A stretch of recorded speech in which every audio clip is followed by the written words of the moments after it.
بسم الله الرحمن الرحيم. السلام عليكم ورحمة الله وبركاته. إن الحمد لله نحمده ونستعينه ونستغفره ونؤمن به ونتوكل عليه ونعوذ بالله من شرور أنفسنا ومن سيئات أعمالنا. من يهده الله فلا مضل له ومن يضلله فلا هادي له.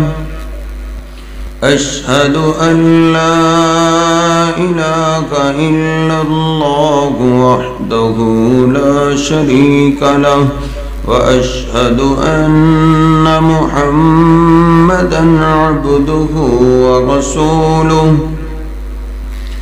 اللهم صل على محمد وأزواجه وذريته كما صليت على آل إبراهيم وبارك على محمد وأزواجه وذريته كما باركت على آل إبراهيم إنك حميد مجيد. رب اشرح لي صدري ويسر لي أمري واحلل عقدة من لساني يفقه قولي. رب زدني علما سبحانك لا علم لنا إلا ما علمتنا إنك أنت العليم الحكيم.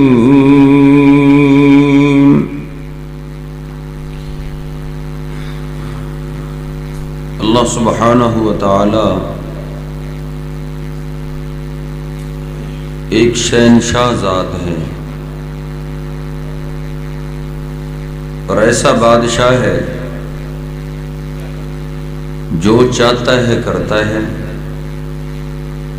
اس کو کوئی پوچھنے والا نہیں ایسا کیا تو کیوں کیا.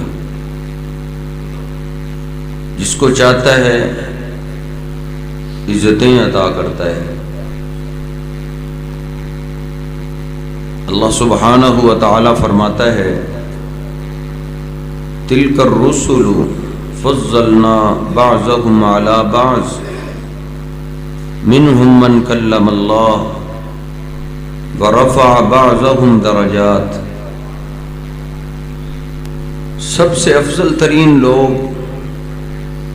وہ اللہ کے رسول ہیں، اللہ کے پیغمبر ہیں. اللہ فرماتا ہے کہ یہ سارے پیغمبر ہی فضیلتوں والے ہیں، لیکن ان فضیلتوں والے پیغمبروں میں بھی ہم نے بعض کو بعض پہ فضیلت عطا کی ہے. یعنی کسی پیغمبر کی شان دوسرے پیغمبروں سے زیادہ ہے. منہم من کلم اللہ، رسولوں میں سے کچھ ایسے بھی ہیں جن سے اللہ نے ڈائریکٹ گفتگو کی ہے، زمین پہ ڈائریکٹ بات کی ہے. جس طرح کہ موسیٰ علیہ السلام، ان سے اللہ نے بغیر کسی واسطے کے، بغیر کسی فرشتے کے ڈائریکٹ گفتگو کی ہے. کلم اللہ موسیٰ تکلیما. اور ہمارے پیر و مرشد جناب محمد رسول اللہ صلی اللہ علیہ وسلم سے بھی اللہ نے 7ویں آسمان کے اوپر بلا کے ڈائریکٹ گفتگو کی ہے. اللہ فرماتا ہے یہ ہم نے بعض کو بعض پہ فضیلت عطا کی ہے. لیکن فضیلتوں والے پیغمبروں میں سے بھی اللہ پاک نے سب سے زیادہ شان، مقام، عظمت میرے اور آپ کے پیر و مرشد جناب محمد الرسول اللہ صلی اللہ علیہ وسلم کو عطا کی ہے۔ اتنی شان کسی پیغمبر کی بھی نہیں ہے۔ آپ غور کیجئے، ابھی تک زمین پہ کوئی پیغمبر بھی نہیں آیا۔ اس سے پہلے اللہ پاک نے تمام رسولوں، تمام انبیاء کی روحوں کو اکٹھا کیا ہے اور پہلے ان پیغمبروں سے وعدہ لیا ہے۔ وَإِذْ أَخَذَ اللَّهُ مِيثَاقَ النَّبِيِّينَ لَمَا آتَيْتُكُم مِّن كِتَابٍ وَحِكْمَةٍ، اے میرے پیغمبروں، اے میرے رسولوں، اگر میں تمہیں دنیا میں بھیج دوں، تمہیں نبوت مل جائے، رسالت مل جائے، تمہاری شریعتیں تمہیں مل جائیں، ثُمَّ جَاءَكُمْ رَسُولٌ، پھر تمہاری موجودگی میں میرا پیارا رسول آ جائے، میرا لاڈلا پیغمبر آ جائے۔ ثُمَّ جَاءَكُمْ رَسُولٌ، رسول پہ تنوین محبت ہے، یعنی سب سے پیارا رسول تمہاری موجودگی میں آ جائے، لَتُؤْمِنُنَّ بِهِ وَلَتَنْصُرُنَّ، او پیغمبروں تم نے اپنی شریعتیں چھوڑ دینی ہیں، تم نے لوگوں کو اپنے پیچھے نہیں لگانا، بلکہ تم نے میرے اس پیارے رسول پہ ایمان لے آنا ہے۔ اللہ پاک نے انبیاء کو، رسولوں کو نبوتیں بعد میں عطا کی ہیں، پہلے اللہ نے وعدہ لیا ہے کہ تم نے میرے آخری محبوب پیغمبر کی موجودگی میں اپنی نبوت نہیں چلانی۔ یہ میرے محبوب پیغمبر کا مقام ہے، یہ عظمت ہے۔ پھر اللہ فرماتا ہے اقررتم، اے پیغمبروں ایسے نہیں، تم ادھر میرے پاس اقرار کرو کہ تم میرے آخری محبوب پیغمبر پہ، آخری پیارے رسول پہ ایمان لاؤ گے۔ قالوا اقررنا، سارے انبیاء بولے، سارے رسول بولے، یہ رب کا قرآن کہتا ہے کہ اللہ ہم اقرار کرتے ہیں تیرے آخری لاڈلے پیارے پیغمبر کی موجودگی میں ہم اپنے قانون نہیں چلائیں گے، اپنی شریعتیں نہیں چلائیں گے، بلکہ تیرے محبوب پیغمبر پہ ایمان لا کے ان کے فرما بردار ہو جائیں گے۔ یہ میرے محبوب پیغمبر کی شان ہے، آپ کی موجودگی میں کسی پیغمبر کی شریعت بھی، پیغمبر کا قانون بھی نہیں چل سکتا۔ معراج کی رات جبریل امین نبی پاک صلی اللہ علیہ وسلم کو لے کر بیت المقدس میں پہنچے۔ اللہ نے اپنی قدرت سے، اپنی طاقت سے تمام انبیاء کو، تمام رسولوں کو جمع کر دیا ہے۔ جبریل، اللہ نے یہ پیغمبر رسول کس لیے جمع کیے؟ اللہ پاک نے ان کو 2 رکعت نماز پڑھنے کا حکم دیا ہے۔ یہ پڑھ کیوں نہیں رہے؟ ان کو اپنے امام کا انتظار ہے۔ امام کون ہے؟ سنو، لوگ ہمیں گستاخ کیوں کہتے ہیں؟ دیکھ میرے محبوب پیغمبر کی شان کیا ہے۔ جبریل امین بولے اللہ کے رسول یہ سارے پیغمبر ہی شانوں والے ہیں، یہ سارے پیغمبر ہی عظمتوں والے ہیں، لیکن اللہ کے ہاں سب سے زیادہ شان آپ کی ہے، اللہ کو سب سے زیادہ پیار آپ سے۔ جب پیارے رسول آ جائیں کوئی پیغمبر بھی مصلی امامت پہ نہیں آ سکتا۔ جبریل امین نے میرے محبوب پیغمبر کے ہاتھ سے پکڑا، مصلی پہ کھڑا کر دیا، کہا آپ کی موجودگی میں کوئی دوسرا رسول بھی مصلی امامت پہ نہیں آ سکتا۔ ہم اس لیے مصلی پہ کھڑے ہو جاتے ہیں کیونکہ ہمارا عقیدہ ہے میرے پیر و مرشد جناب محمد الرسول اللہ صلی اللہ علیہ وسلم دنیا میں نہیں ہے، وہ اللہ کے پاس اللہ کی جنتوں میں جا چکے ہیں۔ پوچھ دو، تجھے دھوکہ دیتا ہے، 11 مہینے تجھے کہتا رہتا ہے دم بدم پڑھ درود، رسول بھی ہے یہاں موجود، 11 مہینے یہ کہتا رہتا ہے، پھر 12واں مہینہ ربیع الاول کا آتا ہے، کہتا ہے جھنڈیے لگا دو، بازار سجا دو، اللہ کے رسول مدینے سے نکل پڑے۔ کبھی کہتا تیرے گھر آ جا رہے ہیں، کبھی اس کے گھر آ رہے ہیں، تجھے لوگوں نے اتنا بے وقوف بنا دیے۔ اور جب اللہ کے محبوب پیغمبر موجود ہوں کوئی پیغمبر بھی مصلی امامت پہ نہیں آ سکتا، آپ کی موجودگی میں کوئی مولوی مصلی پہ آ سکتا ہے؟ جب مولوی جو کہتا ہے اللہ کے محبوب پیغمبر ادھر موجود ہیں، پھر مولوی صاحب مصلی پہ کیوں چڑھتے ہیں؟ یہ میرے محبوب پیغمبر کی شان ہے، آپ کا مقام ہے، جہاں آپ ہوں وہاں دوسرا پیغمبر بھی مصلی امامت پہ نہیں آ سکتا۔ یہ ہم اصلی شان بیان کرتے ہیں، ہمارے پاس ڈالتا نہیں ہے، 2 نمبر مال نہیں ملتا۔ صحیح جگہ آپ آئے ٹھنڈے دل کے ساتھ، دل و دماغ کھول کے آپ ادھر بیٹھیں، آپ کو ادھر کھری چیز ملے گی، کھوٹی چیز ہم دینے والے نہیں ہیں۔ میرے محبوب پیغمبر کی جو شان ہے وہ کسی پیغمبر کی بھی شان نہیں ہے۔ ایک صحابی رسول نے نبی پاک صلی اللہ علیہ وسلم سے بڑی انوکھی بات کر دی، بڑی عجیب بات کر دی۔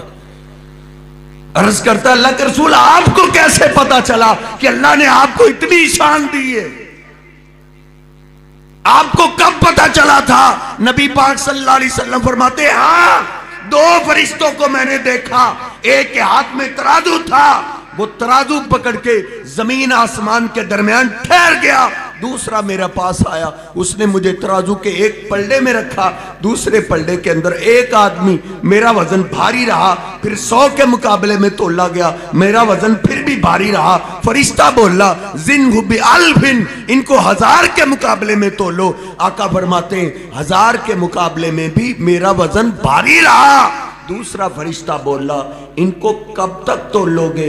ان کے مقابلے میں سارے انبیاء اولیاء بھی تول دو، ان کا وزن پھر بھی بھاری رہے گا۔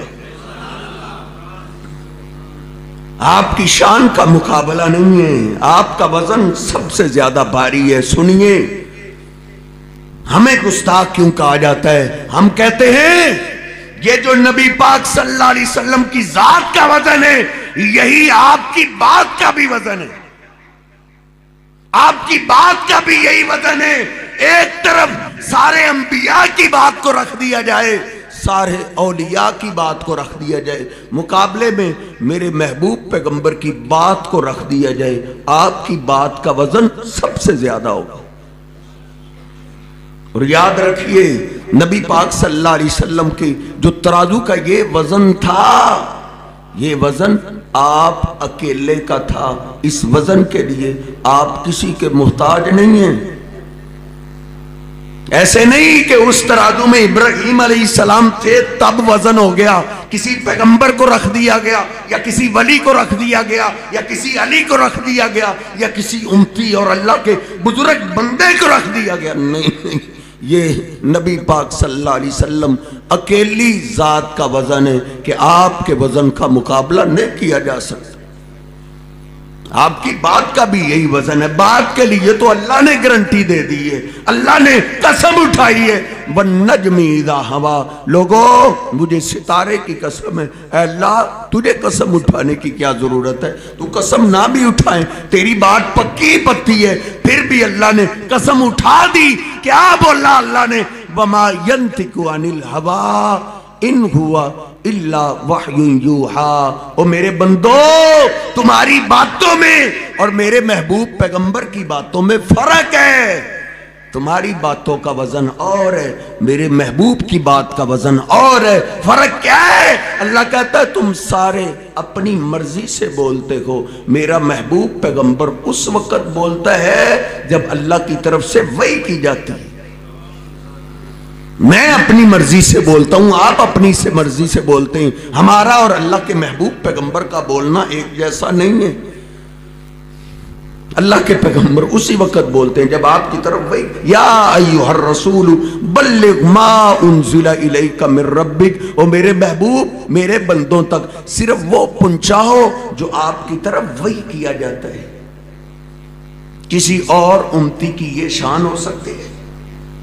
جناب ابو بکر صدیق کے بارے میں یہ نہیں کہا جا سکتا، جناب عمر فاروق کے بارے میں، جناب عثمان علی رضوان اللہ علیہ مجمعین، کسی صحابی کے بارے میں، کسی ولی کے بارے میں یہ نہیں کہا جا سکتا کہ وہ بھی اللہ کی وحی سے بولتے ہیں۔ وہ صرف میرے محبوب پیغمبر ہیں جن کی ہر بات جیسے قرآن اللہ کی وحی ہے، ایسے میرے محبوب پیغمبر کی ہر حدیث بھی، ہر عمل بھی، ہر فرمان بھی اللہ کی وحی کے مطابق ہے۔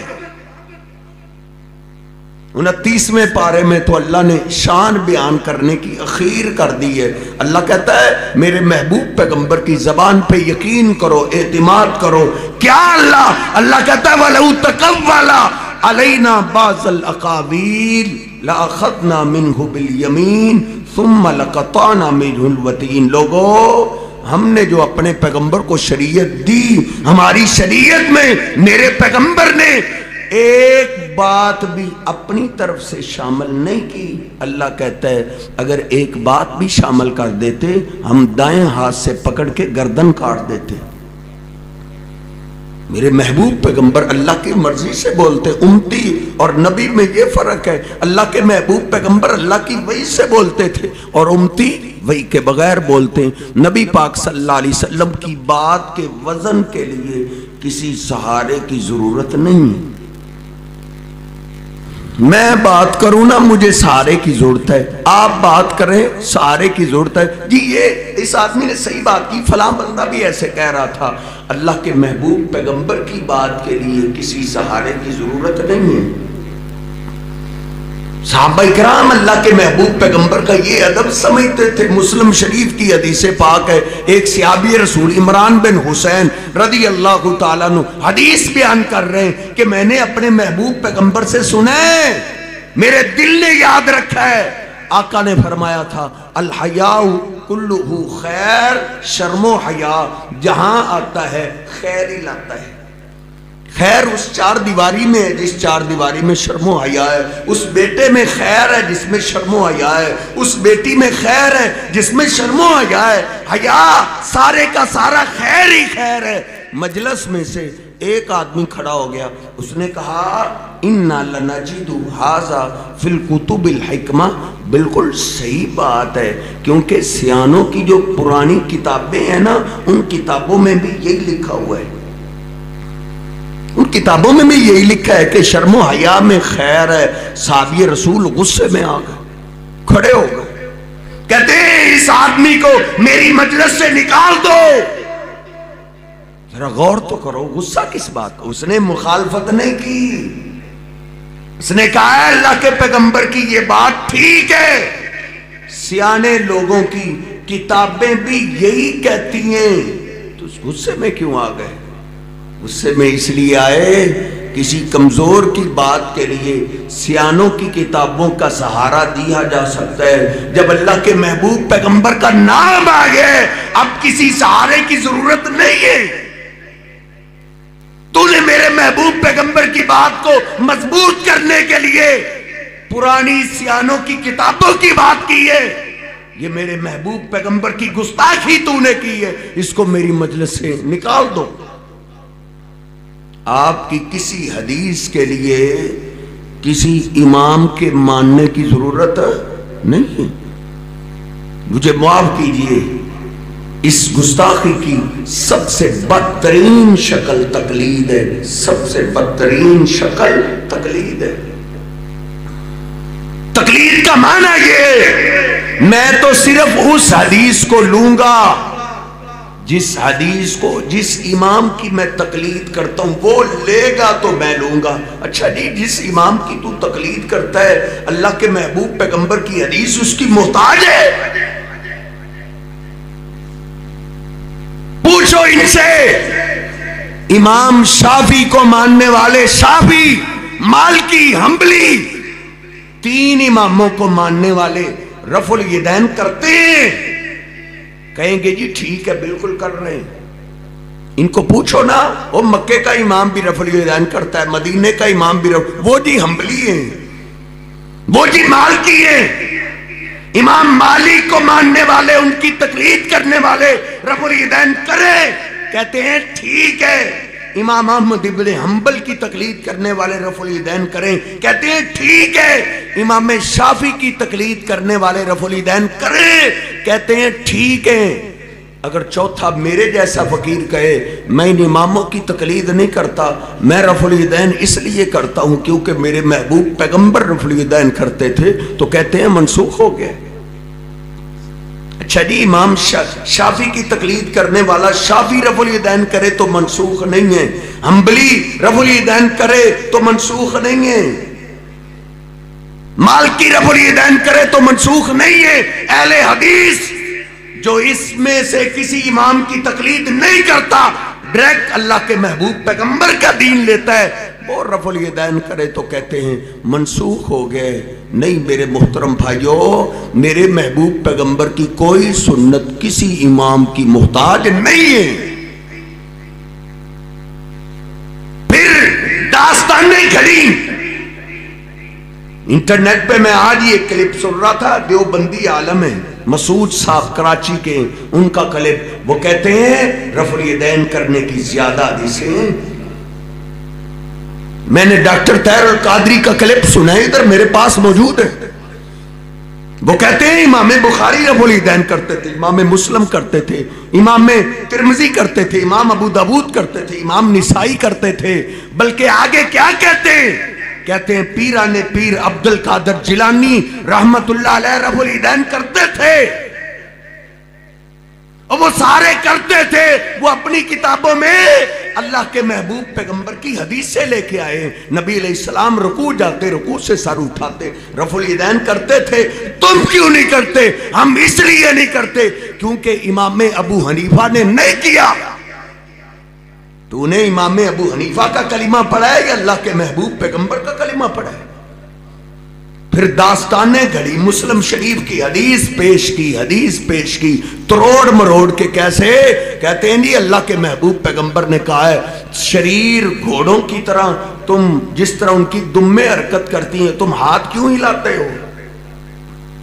اب مسلم شریف ان کی کتاب ان کے مدرسے سے آپ لے کے آئے، میں آپ کو نکال کے دیتا ہوں، اگلی حدیث میں ساتھ لکھا ہوا ہے کہ صحابہ اکرام جب سلام پھیرنے لگتے تو جیسے السلام علیکم ورحمت اللہ کہتے، ساتھ ہاتھوں کا بھی اشارہ کرتے، السلام علیکم ورحمت اللہ، السلام علیکم ورحمت اللہ۔ نبی علیہ السلام نے فرمایا یہ جب تم سلام پھیرتے وقت یہ گھوڑوں کی دموں کی طرح ہاتھ ہلاتے ہو، یہ کیوں ہلاتے ہو؟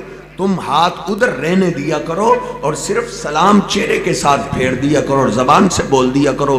یہ حدیث پاک اس کو ادھر سے اٹھایا اور رکوع جاتے، رکوع سے سر اٹھاتے وقت رفع الیدین پہ پھیٹ دیا ان ظالموں نے، اور کہتے ہیں مکے میں رفع الیدین تھا، مدینے میں آ کے منسوخ ہو گیا۔ کیا مکے میں نعوذ باللہ نبی پاک صلی اللہ علیہ وسلم شریر گھوڑوں والا کام کرتے رہے؟ اور امام ابو حنیفہ کو بچانے کے لیے تم نے کیسی کیسی گپیں گھڑی، پھر کہا کہ وہ جی مکے میں رفع الیدین تھا کیونکہ ادھر لوگ آپ کے پیچھے بت لے کے آ جاتے تھے، وہ بت گرانے کے لیے آپ نے رفع الیدین کیے۔ اب ہم میں سے کوئی ذی شعور ہو، پوچھنے والا ہو، تو 9th پڑھ گئے، 10th پڑھ گئے، آئی کام بی کام پتہ نہیں کیا کیا تو کام کر گئے، کیا کیا ڈگریاں لے گئے، ابھی تک تو تحقیق کی دنیا میں نہیں آ رہا۔ آنکھ کھول، اللہ کے محبوب پیغمبر کے پیچھے بت لے کے آ جاتے تھے، اس سے بڑی گپ کیا ہو سکتی ہے؟ نبی پاک صلی اللہ علیہ وسلم کے پیچھے ابو جہل تو نماز نہیں پڑھتا تھا، آپ کے پیچھے تو جناب بلال پڑھتے تھے، بلال جو بتوں کو چھوڑنے کی وجہ سے مارے کھایا کرتے تھے، جن کو آگ کے کوئلوں پہ لٹا دیا جاتا تھا۔ تو ہمارے بتوں کا گستاخی کیوں کرتا ہے؟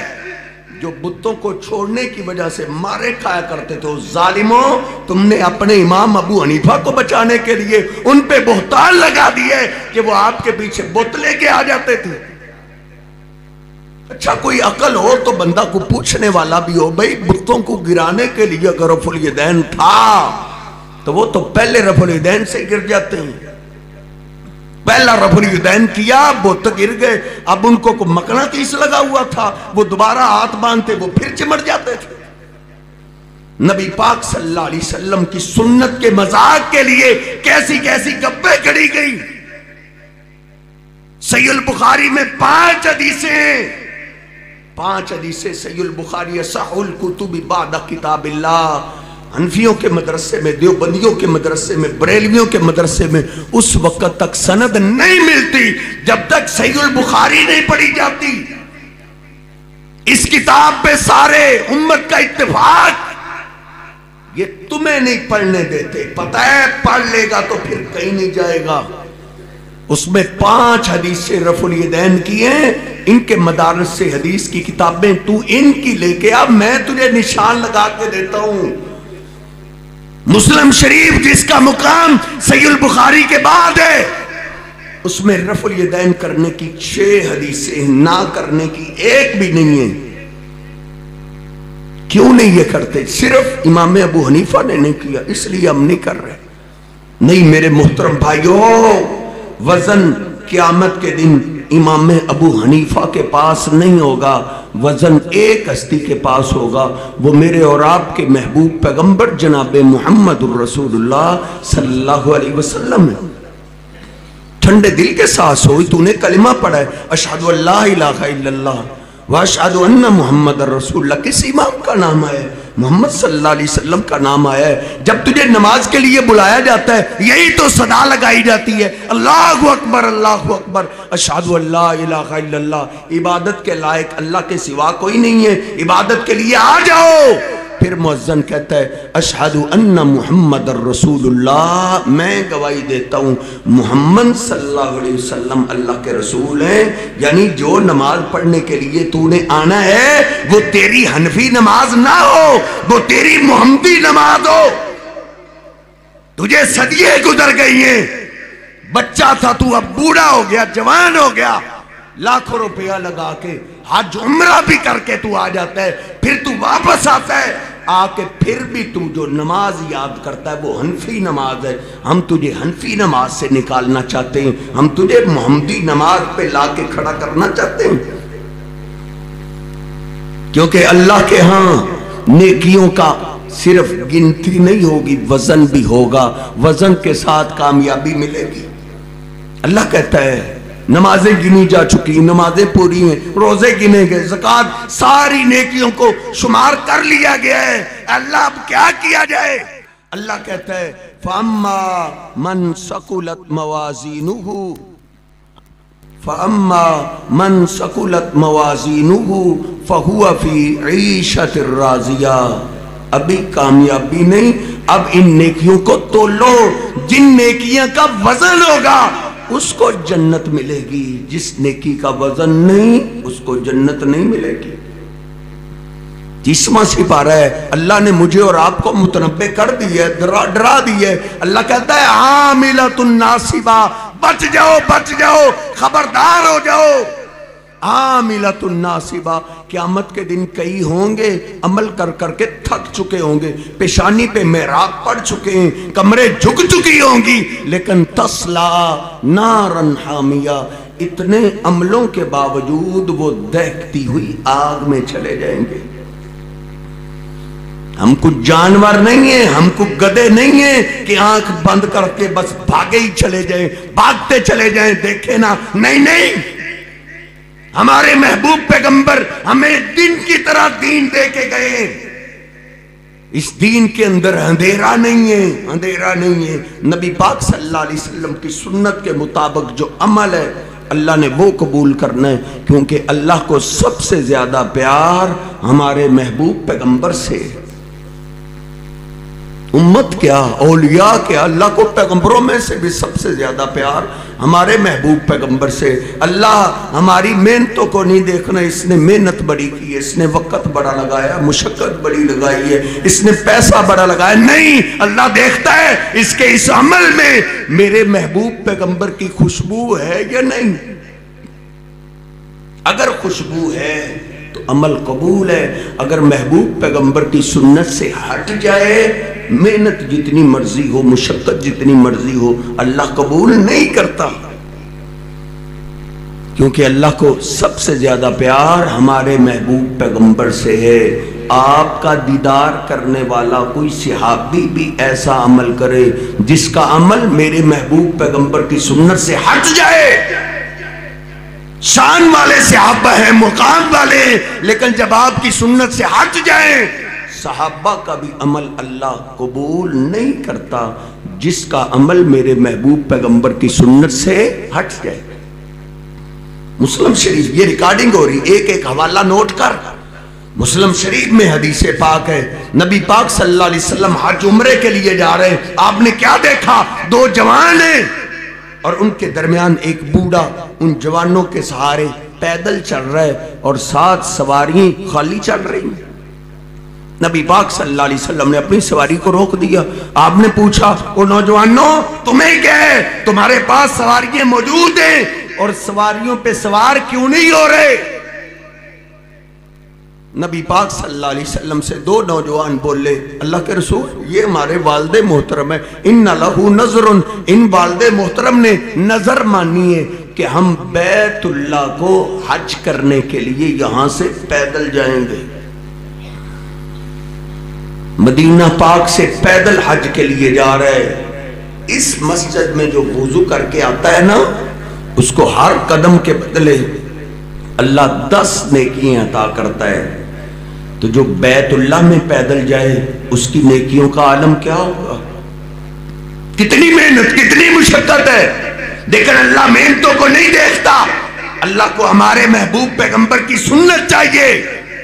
میرے محبوب پیغمبر نے کیا اس بزرگ کو شاباش دی ہے کہ بڑی اچھی نیت ہے، جتنے قدم زیادہ ہوں گے اتنی نیکیاں بڑھ جائیں گی. نہیں، ہمارے ہاں بھی جہلیت کا دور ہے. کون پوچھنے والا ہے کسی کو؟ یہاں سے تیرے پاکستان، تیرے اکاڑا سے ایک آدمی پیدل حج کے لیے جا رہا ہے، لوگ اس کا استقبال کر رہے ہیں، شاباش دے رہے ہیں. دیکھ، میرے محبوب پیغمبر کے دور میں بھی مدینہ سے پیدل حج کے لیے سواریوں کی موجودگی میں ایک بوڑھا جا رہا تھا. آپ نے روک دیا. آپ نے فرمایا، ارکب ایھا الشیخ، او بزرگو سواری پہ سوار ہو جاؤ. سواری کی موجودگی میں پیدل جانا یہ میرا طریقہ نہیں ہے.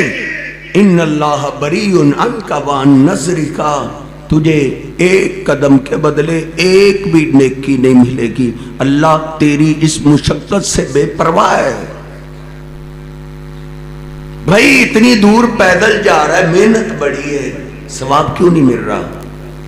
بھائی اللہ کو ہماری محنتوں سے زیادہ پیار اپنے محبوب پیغمبر سے. میرے محبوب پیغمبر کی سنت کے مطابق ہے تو وزن ہے.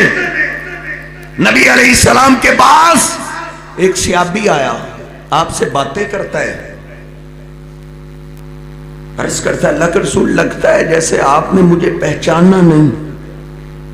پہلی دفعہ ملاقات محسوس ہو رہی. نہیں اللہ کے رسول، میں پچھلے سال پہلی دفعہ آیا تھا، یہ دوسری ہماری ملاقات ہے. پچھلے سال فلاں فلاں قافلے میں جو ایسی باتیں کرنے والا تھا نا، وہ میں تھا. نبی پاک صلی اللہ علیہ وسلم نے فرمایا، هو الذی غیرک، وہ تم تو نہیں، وہ تو اچھی بڑی جسامت والا تھا، اچھا بلا صحت مند تھا، تم دبلے پتلے کمزور سے کیسے ہو گئے؟ عرض کرتا ہے، جی اللہ کے رسول میں ہی وہی ہوں. دراصل میں جب آپ کے پاس سے گیا تھا نا، آپ کا میں نے فرمان سنا، جو ایک دن اللہ کے لیے روزہ رکھ لیتا ہے، جتنا زمین آسمان کا خلا ہے نا، اللہ اس کو جہنم سے اتنا دور کر دیتا ہے. اللہ کے رسول میں جہنم سے ڈر گیا تھا. اس کے بعد آج پورا سال ہو گیا. سال میں میں نے روزے کا ایک بھی ناغہ نہیں کیا، پورا سال روزے رکھتا رہا ہوں. کتنی مشقت ہے، کتنا وقت لگا ہے، لیکن پورا سال ناغے کے بغیر روزے رکھنا میرے محبوب پیغمبر کی سنت سے ثابت نہیں. اللہ کو ہماری محنتوں سے زیادہ پیار ہمارے محبوب پیغمبر سے. یار محبوب پیغمبر کی یہ محبت ہی تو میں بیان کر رہا ہوں. آپ نے فرمایا، لا صام من صام الابد لا صمت ولا افطرتا. جس نے پورے سال روزے رکھا وہ ایسے ہی ہے جیسے اس نے ایک بھی روزہ نہیں رکھا. نہ تو نے سحری کھائی نہ افطاری کی, تجھے روزے کا ثواب نہیں ملا, کیونکہ میرے طریقے سے تو ہٹ گئے. جو میرے طریقے سے ہٹ جائے, جتنی مرضی محنت ہو, جتنی مرضی مشقت ہو, اللہ قبول نہیں کرتا. دوسری طرف آئے میرے محترم, میرے محبوب پیغمبر فرماتے ہیں صوم ثلاثت ایام من صوم الدہر کلی. جو آدمی رمضان کے روزے رکھ لے اور اس کے بعد ہر مہینے 3 روزے رکھ لے, اللہ پاک اس کو پورے سال کے روزوں کا ثواب عطا کر دیتے ہیں. ادھر محنت کتنی ہے, ادھر پورا سال روزے ہیں, ثواب کچھ بھی نہیں, ادھر محنت تھوڑی ہے. دوسری حدیث سنیے, نبی پاک صلی اللہ علیہ وسلم فرماتے ہیں جو رمضان کے روزے رکھ لے پھر رمضان کے اگلے مہینے شوال کے 6 دن کے روزے رکھ لے, اللہ اس کو بھی پورے سال کے روزوں کا ثواب عطا کر دیتا ہے. ادھر محنت تھوڑی ہے, ثواب پورے سال کا ہے. دوسری طرف پورے سال کے روزے, ثواب کچھ بھی نہیں. فرق کتنا واضح ہے, وہ عمل زیادہ ہے, محنت زیادہ ہے, سنت کی خوشبو نہیں ہے. یہ عمل تھوڑا ہے لیکن سنت کے مطابق ہے. سنت کے مطابق جو عمل کیا جائے اس میں وزن ہوتا ہے. میں اور آپ سارے دیہاتی پینڈو ہیں, ہمیں ڈاکٹر وہ اچھا لگتا ہے جو اتنی گولیاں باندھ کے دے دے. اتنی گولیاں باندھ کے دے دینا, 10 تو نے گولیاں صبح لینی, 10 شام لینی ہے. ہم پینڈو یہی کہتے ہیں, یہ ہے صحیح ڈاکٹر. لیکن اگر پڑھے لکھے کو جب دکھائے گا وہ ساتھ پکڑ کے بیٹھ جائے گا, بزرگوں یہ کون سا جیل ڈاکٹر تمہیں ملا ہے جس نے اتنی میڈیسن, پھینکو اس کو, جاؤ کسی پروفیسر کے پاس. جب پروفیسر کے پاس جاتا ہے وہ ایک گولی صبح لکھتا ہے, ایک شام لکھتا ہے, شفا اس کو مل جاتی ہے. بتاؤ سمجھدار کون ہے؟ سنت ہو تھوڑی ہو اس میں وزن زیادہ ہے. نبی پاک صلی اللہ علیہ وسلم کی سنت کے مطابق نماز ہے, اللہ قبول کرے گا. سنت سے ہٹ جائے, اللہ کو ہماری محنتوں سے زیادہ پیار اپنے محبوب پیغمبر سے ہے. صحیح البخاری کھولو, صحیح مسلم, حدیث کی ہر کتاب میں نبی پاک صلی اللہ علیہ وسلم خود تشریف فرمائے. ایک صحابی نے نماز پڑھی, نماز پڑھ کے آیا, سلام عرض کرنے لگا. آپ نے سلام کا جواب دیا, آپ نے فرمایا بیٹھنا نہیں, ارجع فصلی فإنک لم تصلی, جاؤ دوبارہ جا کے نماز پڑھو, تم نے نماز نہیں پڑھی. اپنی مرضی کی نماز کوئی نماز نہیں.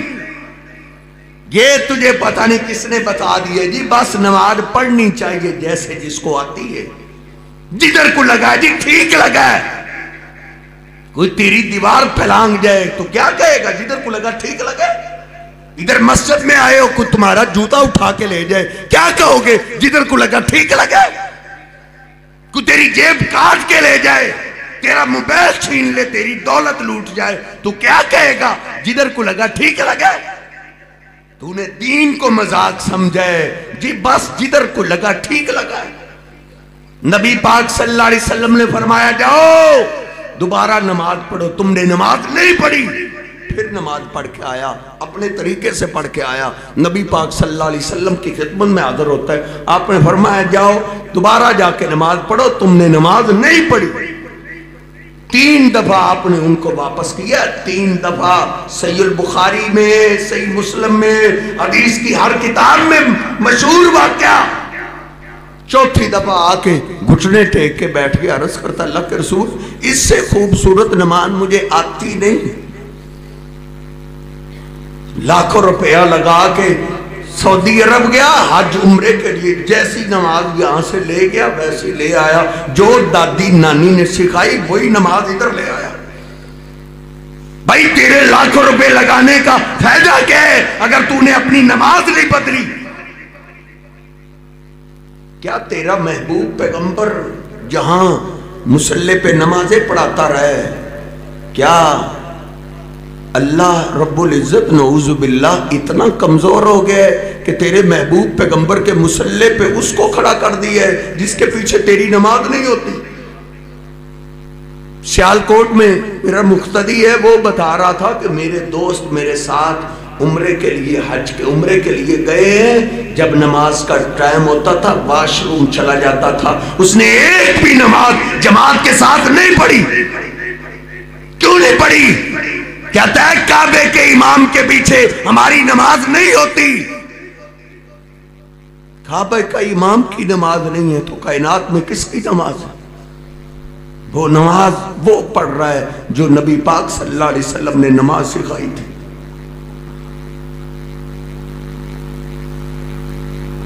آپ جانتے ہیں جس مسلک کی بھی آج مسجد ہے نا، 1000 امام بھی بدل جائیں اس مسجد کا طریقہ بدلتا ہے؟ 1000 امام بھی بدل جائیں، ایک امام چلا جائے دوسرا آ جائے، وہ طریقہ بدلے گا نہیں، اسی طریقے سے نماز پڑھائے گا۔ نبی پاک صلی اللہ علیہ وسلم چلے گئے، جناب صدیق اسی طریقے سے پڑھاتے رہے، جناب فاروق، جناب عثمان، جناب علی، امام بدلتے رہے، چلتے رہے، امام بدلتے رہے۔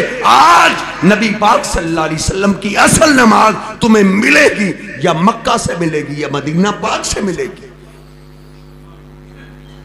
کیوں آپ سکھا گئے کہ میرے طریقے کے نماز جو ہوگی وہ اللہ قبول کرے گا۔ صحابہ کو یہ اچھے طریقے سے علم ہو گیا تھا کہ ہماری عقل نہیں چلتی دین میں، نبی صلی اللہ علیہ وسلم کی سنت چلتی ہے۔ تو وہ کہتا ہے جی 1000 فقیہوں نے مل کے یہ نماز بنائی ہے، وہ 1000 کیا لاکھوں بھی مل جائیں، میرے محبوب پیغمبر کی شان کا مقابلہ کر سکتے؟ لاکھوں ملا دو، بلکہ گزرے ہوئے پیغمبر بھی مل جائیں، سب کی شریعتوں کو ترازو کے ایک پلڑے میں رکھ دو، مقابلے میں میرے محبوب پیغمبر کی شریعت رکھ دو، اللہ کی قسم آپ کی شریعت کا مقابلہ پوری دنیا مل کے نہیں کر سکتی۔ صحابہ کو یہ اچھے طریقے سے سمجھ آ گئی تھی، یہی وجہ ہے نبی پاک صلی اللہ علیہ وسلم عید کا خطبہ دے رہے ہیں، بڑی عید ہے، آپ نے فرمایا من صلی صلاتنا و نسک و نسکنا فقد اصاب النسک۔ او میرے صحابہ، اب ہم نے قربانی کی عید پڑھ لی ہے، اب جا کے جو عید پڑھے گا، عید پڑھنے کے بعد جو قربانی کرے گا اس کی قربانی ہمارے طریقے کے مطابق ہے، اللہ قبول کر لے گا۔ نبی علیہ السلام نے یہ خطبہ ارشاد فرمایا، یہ صحیح البخاری میں، مسلم میں، حدیث کی دیگر کتابوں میں، کہ جو اب جا کے قربانی کرے گا اس کی قربانی ہمارے طریقے کے مطابق اللہ قبول کر لے گا۔ ایک صحابی کھڑا ہو گیا، ابو بردہ بن نیار رضی اللہ تعالیٰ عنہ، عرض کرتے اللہ کے رسول قد نسکت قبل ان اخرجا، اللہ کے رسول آپ کہہ رہے ہیں اب جا کے قربانی کرے، میں تو قربانی کر کے آیا ہوں، میرے آس پاس ہمسائے بڑے غریب ہیں، پورا سال گزر جاتا ہے ان کو گوشت کھانے کے لیے نہیں ملتا، میرے دل میں ایک ہی خواہش تھی، کاش سب سے پہلے میرے گھر کی قربانی کا گوشت میرے ہمسایوں کے گھر پہنچے۔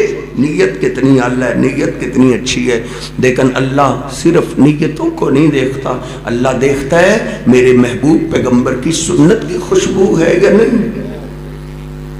اللہ کو ہماری دولتوں سے زیادہ ہمارے محبوب پیغمبر سے پیار ہے، ہماری محنتوں سے زیادہ ہمارے محبوب پیغمبر سے پیار ہے۔ آپ نے شاباش نہیں دی کہ تیری نیت بڑی اچھی ہے، نہیں، آپ نے فرمایا ابو بردہ تلک شاۃ لحم، یہ تو پھر عام گوشت، یہ کسائیوں والا گوشت ہے، قربانی والا گوشت نہیں ہے۔ تجھے یہ کس نے سکھایا؟ جدھر کو لگا جی ٹھیک لگا ہے، تو نے 10,000 کا دروازہ بنانا ہو، تیری بیوی گھر کے اندر دروازے کا ڈیزائن پسند کرتی ہے، تو مستری کو جا کے کہتا ہے مستری صاحب یہ دروازہ اس ڈیزائن کا ہونا چاہیے، جب تو دروازہ اٹھانے کے لیے گیا مستری کہتا دیکھ تیرا دروازہ سامنے پڑا ہے، وہ کہتا مستری صاحب میرا دروازہ دکھاؤ، کہا یہ تمہارا ہی دروازہ ہے، کہا جو میں تجھے ڈیزائن دکھا کے گیا تھا یہ وہ ڈیزائن تو نہیں ہے۔ مستری کہتا ہے یہ اس سے زیادہ خوبصورت ہے، تو اس کو شاباش دے گا، تو کہے گا پیسے میں نے دینے ہیں، مرضی تو اپنی کرے، جنت اللہ نے دینی ہے اور مرضی تو اپنی کرے۔ نبی علیہ السلام نے فرمایا ابو بردہ وہ تیری قربانی نہیں ہے، اذبح مکانہا اخرى، اگر قربانی کا ثواب لینا چاہتے تو اب جا کے قربانی کر۔ صحابہ اکرام کو یہ مسئلہ اتنی اچھے طریقے سے یاد ہو گیا تھا. قرآن پاک کی آیت آئی نا، ان اللہ و ملائکتہ یصلون علی النبی. لوگو، اللہ اور اللہ کے فرشتے اپنے محبوب پیغمبر پہ درود پڑھتے ہیں. یا ایھا الذین آمنوا صلوا علیہ وسلموا تسلیما. او ایمان والو، تم بھی اللہ کے محبوب پیغمبر پہ درود پڑھا کرو. یہ آیہ مبارکہ جب اتری تو صحابہ اکٹھے ہو کے نبی پاک صلی اللہ علیہ وسلم کی خدمت میں پیش ہو گئے. عرض کرتے، اللہ کے رسول، اللہ نے آپ پہ درود پڑھنے کا حکم دیا ہے. یا رسول اللہ، کیف نصلی علیک، کیف نصلی علیک. اللہ کے محبوب پیغمبر، آپ ہی ہمیں سکھا دیں کہ ہم آپ پہ درود کیسے پڑھیں. جس طرح میں اور آپ پنجابی اردو میں باتیں کرتے ہیں نا، ایسے صحابہ عربی میں باتیں کرتے تھے. ان کی اپنی زبان عربی تھی. اگر درود انہوں نے خود بنانا ہوتا تو ہم سے اچھا بنا سکتے تھے یا نہیں؟ ہمیں درود کا منکر کیوں کہا جاتا ہے؟ ہم کہتے ہیں لوگوں، پاکستان کا بنایا ہوا درود نہ پڑھو.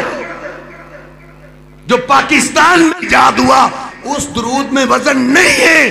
وزن اس درود میں ہے جو اللہ کے محبوب پیغمبر کی زبان سے نکلا ہے. صحابہ نے یہ نہیں کہا ابو بکر ادھر آؤ، حضور پہ درود پڑھنا بناتے ہیں. اے عمر ادھر آؤ، اے عثمان، اے علی، اے طلحہ، زبیر، حسن و حسین ادھر بیٹھو، بیٹھ کے درود بناتے ہیں. نہیں، صحابہ جانتے ہیں ہم سب مل کے بھی درود بنا لیں، اس درود میں وزن نہیں ہوگا. وزن اس درود میں ہوگا جو محبوب پیغمبر کی زبان پاک میں نکلے گا.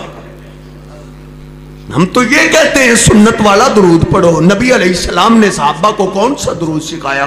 آپ نے درود ابراہیمی سکھایا. اللہم صلی علی محمد وعلی آل محمد کما صلیت. یہ سارا دن بھی میں اور تو درود پڑھتے رہیں، پھر بھی لوگ کہیں گے یہ درود کے منکر ہیں. اگر ایک دفعہ ہی پڑھ دینا الصلاۃ والسلام علیک یا رسول اللہ، کہتے چس آئیے آج مولوی نے درود ماننا ہے. یہ الصلاۃ والسلام علیک یا رسول اللہ یہ فیصلہ باد کی ایجاد ہے، اللہ کے محبوب پیغمبر کا درود نہیں ہے. یہ فیصلہ باد کے مولوی نے کھڑا، میرے محبوب پیغمبر نے یہ درود نہیں سکھایا. فیصلہ باد سے جو درود بنے اس درود میں وزن نہیں، وزن اس درود میں ہے جو اللہ کے محبوب پیغمبر کی زبان سے نکلا ہے. ہم تو یہ کہتے ہیں نبی علیہ السلام کے طریقے کے مطابق آ جاؤ، ہمیں کہتے ہیں یہ درود کے منکر ہے. نبی پاک صلی اللہ علیہ وسلم فرماتے ہیں جب مؤذن اذان کہہ لینا، مسلم شریف کی حدیث ہے، آپ فرماتے ہیں اذان کہے تو تم اذان کا جواب دو، ثم صلو علیہ، پھر مجھ پہ درود پڑھو. جو مسلم شریف کی حدیث ہے کہ مؤذن اذان کہتے ہوئے جو جو کہتا جائے وہ تم جواب دیتے جاؤ. جب اذان ساری کا جواب دے لو، ثم صلو علیہ، پھر مجھ پہ درود پڑھو، یعنی اذان کے بعد درود پڑھو. کہا جاتا ہے جی پہلے پڑھ لیں تو کیا حرج ہے؟ اچھا تیری محبت صرف اتنی ہے کہ پہلے ایک دفعہ پڑھ لوں تو کیا حرج ہے؟ تیری چھوٹی سی محبت ہے. آ دیکھ میری محبت کیا ہے. میری محبت کہتی ہے کہ اذان کے ہر کلمے کے بعد درود پڑھ. اللہ اکبر کے بعد درود پڑھوں، اشہد ان لا الہ الا اللہ کے بعد درود پڑھوں، پھر میرا ایمان مجھے جھنجھوڑتا ہے. دیکھ یہ بازاری محبت نہیں ہے جس میں تو اپنی مرضی کر لے. یہ محبت عبادت ہے، عبادت میں اپنی مرضی نہیں کرتے. جب اللہ کے پیغمبر نے کہا پھر درود پڑھ، تو اذان کے بعد پھر ہی درود پڑھے گا تو ثواب ملے گا. پہلے جتنی مرضی جلدی ڈال لے اس وقت تک درود کا بھی ثواب نہیں ملتا جب درود سنت کے مطابق نہ ہو.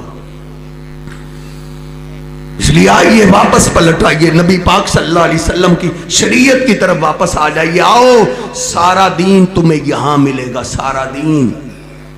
اور آج یہ اعتراض کیا جاتا ہے جی کیا تم کہتے ہو اذان حضور صلی اللہ علیہ وسلم کے مطابق، نبی علیہ السلام کی نماز نبی علیہ السلام کے طریقے کے مطابق پڑھیں اللہ قبول کرے گا. اس کا پھر مذاق اڑاتے ہوئے کہتے ہیں جی حضور پاک کا تو سارا وضو ہی نہیں ملتا. ساری نماز ہی نہیں ملتی. وہ جاہل. اللہ کے محبوب پیغمبر پہ جو شریعت اتری ہے اس کی حفاظت کا ذمہ کس نے لیا ہے؟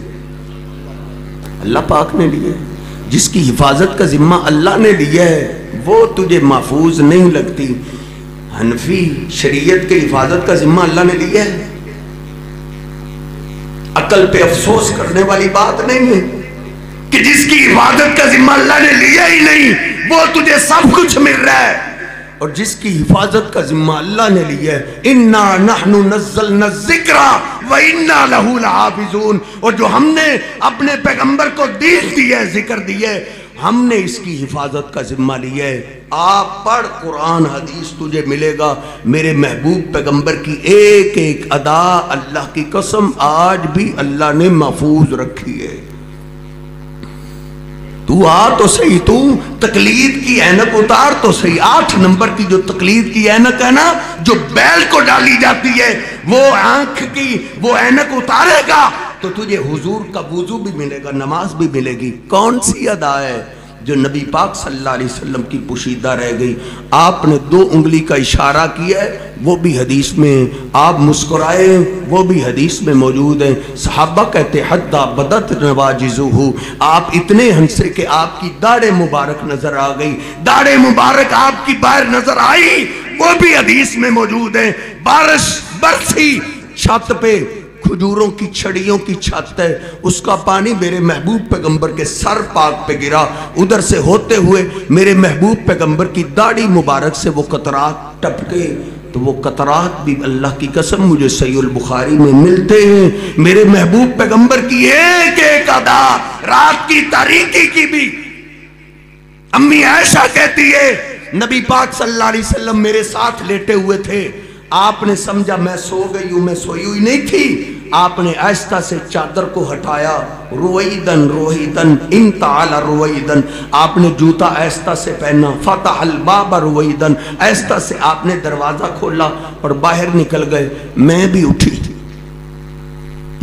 میں کہا کرتا ہوں میرے اللہ نے میری امی عائشہ کو نہیں سونے دیا تھا. او عائش اٹھو, اگر تم سوئی رہی تو رات کی تاریکی کی یہ میرے محبوب کی ادا میرے بندوں تک کون پہنچائے گا؟ میری امی عائشہ کہتی میں اٹھی, میں نے بھی دروازہ کھولا, نبی پاک صلی اللہ علیہ وسلم گئے, میں آپ کے پیچھے پیچھے. میں نے کیا دیکھا, نبی پاک صلی اللہ علیہ وسلم سیدھے قبرستان چلے گئے. آپ نے ہاتھ اٹھائے, دعا کی, کافی دیر کے بعد آپ کے ہاتھ نیچے آ گئے, پھر آپ نے ہاتھ اٹھائے, پھر ہاتھ نیچے آ گئے, پھر ہاتھ اٹھائے. 3 دفعہ آپ نے رات کی طریقے میں ہاتھ اٹھا کے قبرستان والوں کے لیے دعا کیے. تو وہ رات کی طریقے کی دعا بھی حدیث پاک میں موجود ہے. تجھے دن کی نمازیں نہیں مل رہی. الیوم اکملت لکم دینکم واتممت علیکم, تانا دیتے ہو جی. قرآن حدیث میں تو بھینس کی حلال ہونے کا تذکرہ ہی نہیں ہے. وہ ظالم, اللہ کہتا ہے میرے پیغمبر آج کے دن میں نے دین مکمل کر دیا ہے. دین امام ابو حنیفہ کے پہ مکمل ہوا ہے یا تیرے پیغمبر پہ مکمل ہوا ہے؟ اس آیت کا مطلب کیا ہے؟ الیوم اکملت لکم دینکم. ایک یہودی عمر فاروق سے ملا. عمر, دین شروع آدم علیہ السلام سے ہوا, پھر نوح علیہ السلام پہ دین اترتا رہا, پھر ابراہیم علیہ السلام, علیہ السلام پہ صالح پہ, ابراہیم علیہ السلام پہ اسماعیل, اسحاق, یعقوب, یوسف, سارے پیغمبروں پہ دین اترتا رہا. موسیٰ علیہ السلام پہ بھی اترا, عیسیٰ علیہ السلام پہ بھی اترا.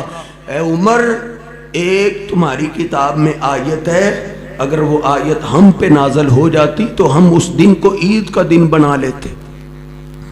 کہا وہ آیت کون سی ہے؟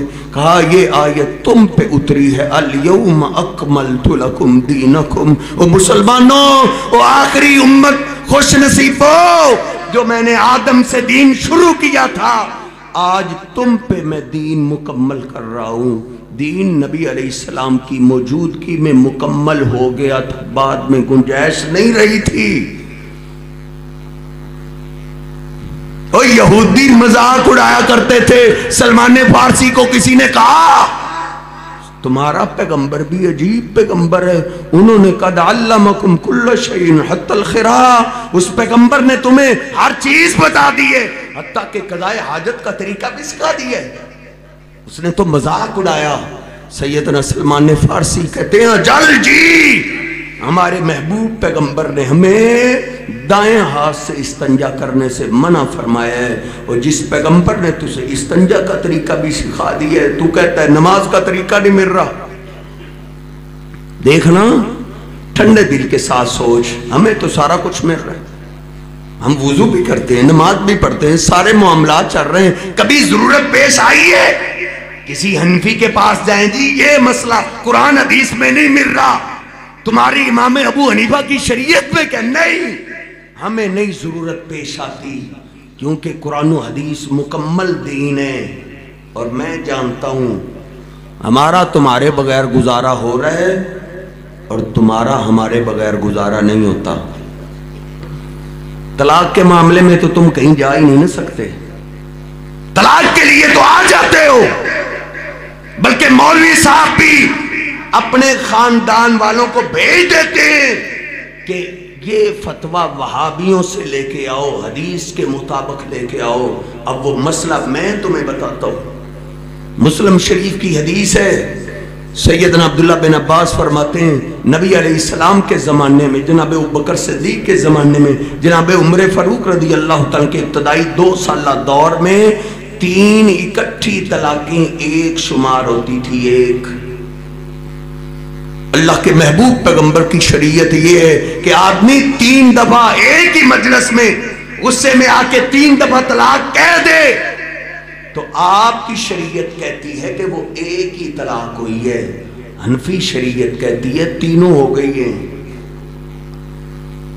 اس لیے وہ تجھے حلالے کی بغیرتی کی طرف لے کے آتے ہیں۔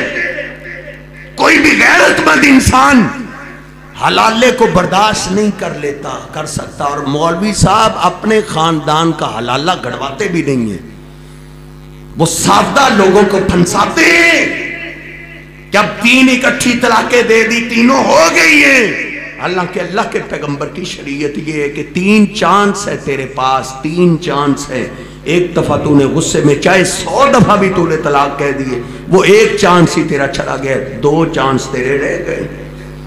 تیری عزت کی حفاظت شریعت محمدی میں، تیری غیرت کی حفاظت شریعت محمدی میں۔ انسان کا بنایا ہوا دین پہ چلے گا، تیری غیرت محفوظ نہیں رہے گی، تیری عزت محفوظ نہیں رہے گی۔ شہریوں کی نسبت دیہاتی لوگ زیادہ غیرت مند ہوتے ہیں، ان کو اس مسئلے کا اچھے طریقے سے پتہ چل جائے گا۔ نبی پاک صلی اللہ علیہ وسلم کی ایک شریعت ہے جو غیرت کی پاسبان ہے، بیٹی بہن گھر سے بھاگ کے عدالت میں جا کے نکاح کر لے، میرے محبوب پیغمبر اس کو نکاح نہیں کہتے، محمدی شریعت میں نکاح نہیں ہوتا، اور حنفی شریعت میں نکاح ہو جاتا ہے۔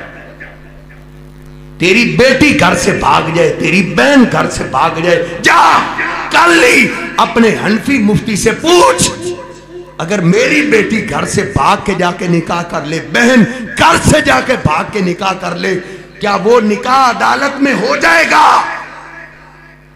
عدالت میں نکاح پڑھا کے فیس لینے والا حنفی مولوی ہے، اور حنفی مولوی کہے گا لڑکا اور لڑکی ہو گئے ہیں راضی، تو کیا کرے گا قاضی؟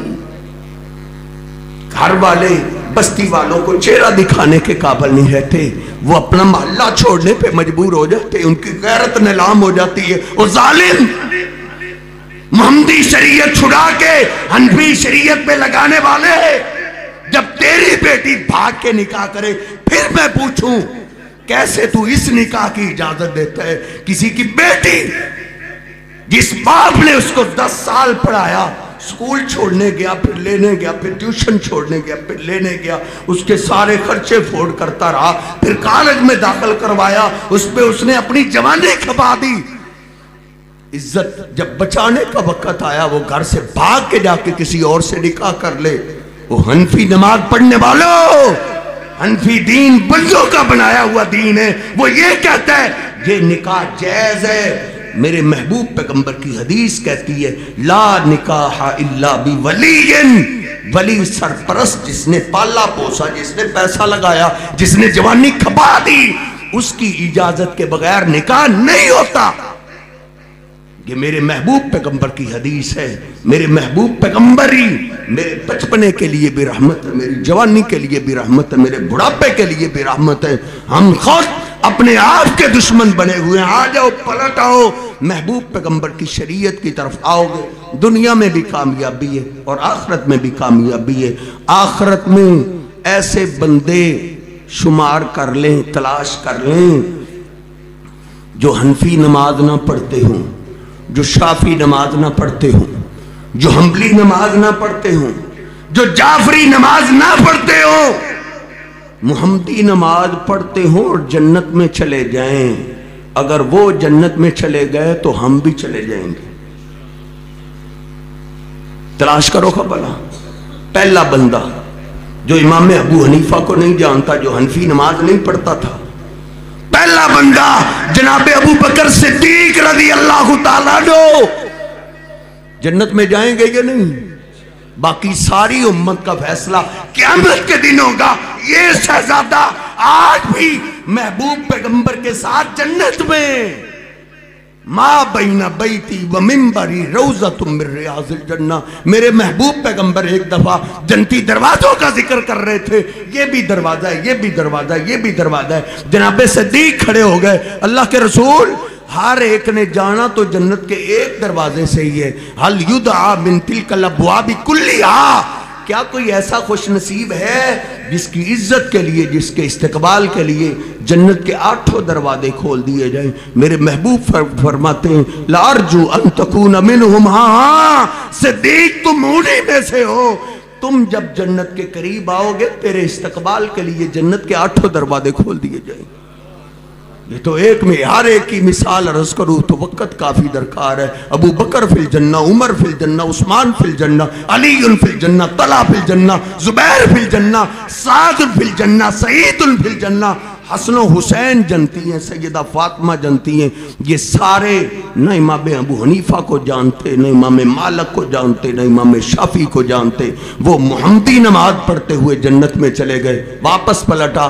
آج آپ بھی محمدی نماز، محمدی ساری شریعت پہ عمل کرنے والے بن جائیں، انشاءاللہ ہم بھی اللہ کے محبوب پیغمبر کے سچے غلام صحابہ کرام کے ساتھ جنت میں جائیں گے۔ اللہ رب العزت مجھے اور آپ کو سمجھنے کی توفیق عطا فرمائے۔ وَأَقُولُ قَوْلِي هَٰذَا أَسْتَغْفِرُ اللَّهَ لِي وَلَكُمْ وَلِسَائِرِ الْمُسْلِمِينَ۔